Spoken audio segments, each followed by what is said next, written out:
Senhoras e senhores, boa noite. Aqui encaminhando o PL 529, tão falado nos últimos tempos e tão pouco discutido nessa casa, né?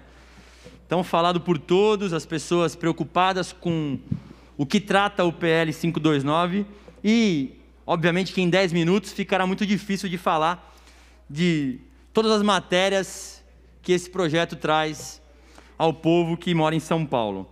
Bom, além da questão que já foi falado aqui, da extinção de autarquias e fundações importantes que prestam serviço para as pessoas mais humildes, além também de aumentar impostos dos produtos mais básicos, cesta básica, de remédios e outros mais, além de retirar competências desta casa, que nós o tempo inteiro ficamos reclamando, se não fosse tudo isso, eu vou me ater aqui nesse momento a falar das pessoas com deficiência, que nesse momento eu entendo que estão sendo absurdamente prejudicadas por essa legislação.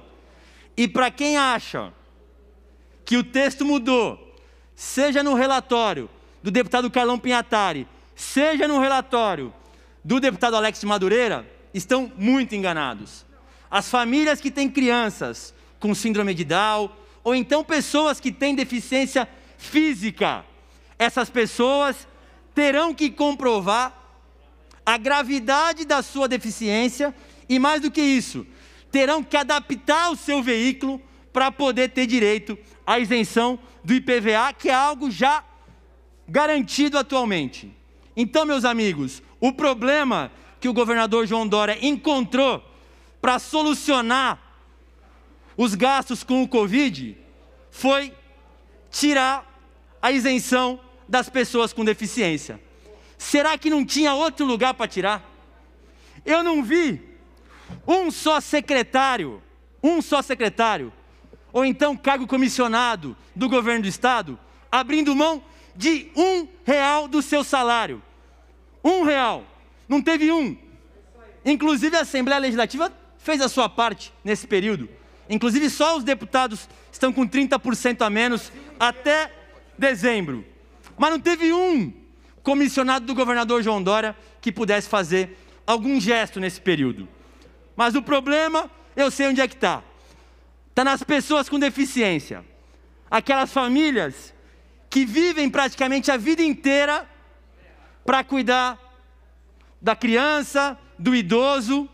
É aí que está o grande problema para economizar os 10 bilhões de reais que o governador João Dória diz.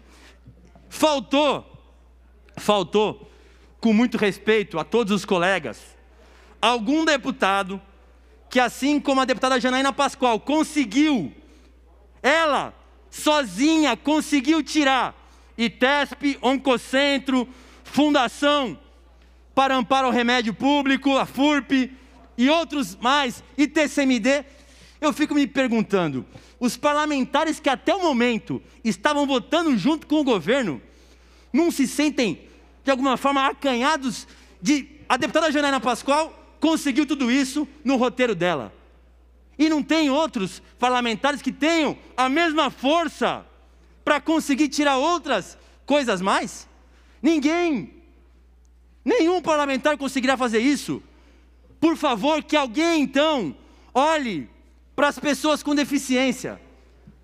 Deputada Janaína, talvez eu faça um apelo para a senhora, porque o da senhora deu certo aqui. Tudo que a senhora colocou no seu roteiro deu certo. Eu peço que Vossa Excelência possa iluminar a cabeça do governador, para que ele possa entender que as pessoas com deficiência não são as pessoas que causam o mal para o estado de São Paulo. Quer corrigir os equívocos? É claro que tem que corrigir, mas não dessa maneira. Para cada problema nós temos um remédio adequado.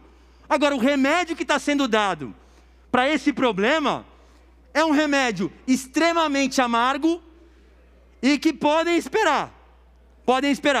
Vai trazer prejuízo para as famílias que mais precisam. Por que é que o Detran ou os demais órgãos não contratam mais médicos para poder resolver esse problema? Vamos atrás dos médicos, que muitos deles acabam atestando e aí sim depois a pessoa acaba conseguindo um benefício de maneira equivocada. Agora, a pessoa ter que adaptar um veículo. Pois bem, uma pessoa que não tem uma perna, por exemplo, ela não precisa adaptar o veículo. Um veículo automático já é suficiente para ela conseguir dirigir. Essa pessoa vai ter que comprovar em algum lugar, deputada Bárbara, que ela perdeu uma perna ao longo da sua vida, por algum motivo qualquer.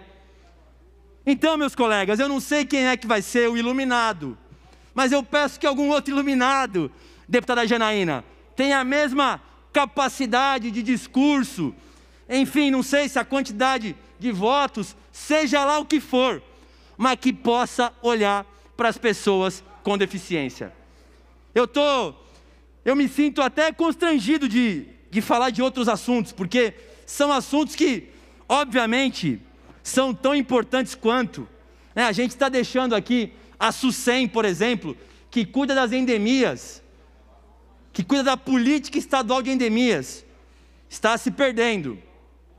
E, mais uma vez, são os menores municípios que não têm vigilância sanitária que vão ser prejudicados. O ITESP nós conseguimos salvar, graças ao esforço também de Vossa Excelência. Vão dizer aqui, mas outros deputados já pediam isso, que estão na base do governo.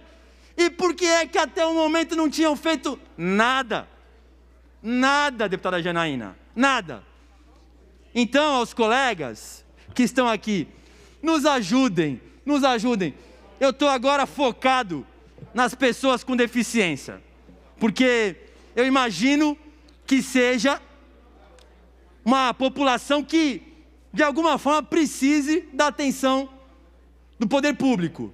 São famílias que vivem, muitas das vezes, exclusivamente para levar aquela criança ou aquele idoso para o médico, e às vezes não precisa de uma adaptação de um carro para isso.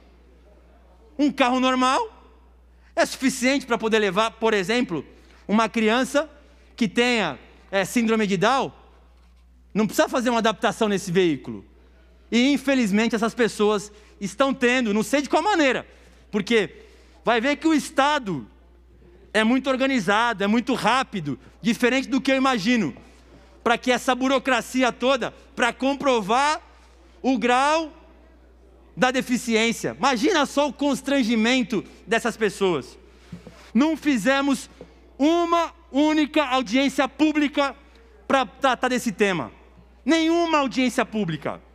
Eu tentei, através do nosso mandato, fazer uma audiência pública virtual, reuni diversas entidades, chamei o Conselho Estadual da Pessoa com Deficiência, todos foram unânimes em dizer que esse texto não está de acordo, esse texto não traz segurança para eles, nem segurança jurídica, sem falar nos constrangimentos.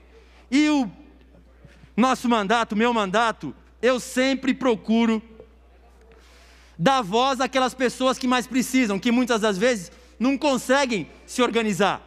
Nós estamos aqui no período de pandemia, votando um projeto que versa sobre tanta coisa e não tem ninguém nas galerias. Não tem ninguém. Não dá para fazer audiência pública, mas não dá para fazer audiência pública virtual? Bom, quando é para fazer alguma coisa para nomear fulano na Artesp, aí dá-se um jeito para tudo. Junta todo mundo aqui, comissão daqui, dali. Bom, audiência pública resolvida. Agora, para poder ouvir as pessoas com deficiência, olha, aí realmente, deputada Alessi Brandão, fica muito complicado, é um perigo muito grande por conta do coronavírus e a gente não consegue. Então, caros colegas, a votação está apertada.